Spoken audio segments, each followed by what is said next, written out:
মালয়েশিয়ায় দীর্ঘ 18 বছর ধরে অবৈধভাবে বসবাসের দায়ে এক বাংলাদেশিকে বেত্রাঘাত ও 8 মাসের কারাদণ্ড দিয়েছেন দেশটির একটি আদালত।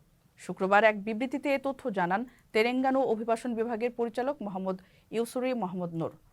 বিবৃতিতে আরও বলা হয়, 18 বছর ধরে কাগজপত্রহীন অবৈধভাবে বসবাসের অভিযোগে গত 25 অক্টোবর তেলেঙ্গানা রাজ্যের কাম্পং নিসান অ্যাম্পেটে অভিযান চালিয়ে 37 বছর বয়সী এক বাংলাদেশিকে আটক করা হয়।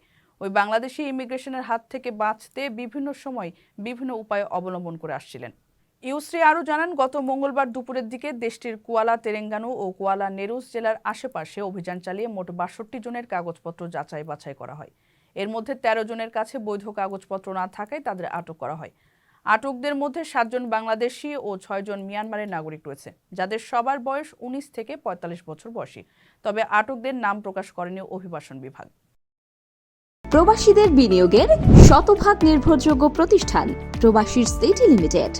এখানে বিনিয়োগ করে হালাল মুনাফা অর্জন করুন।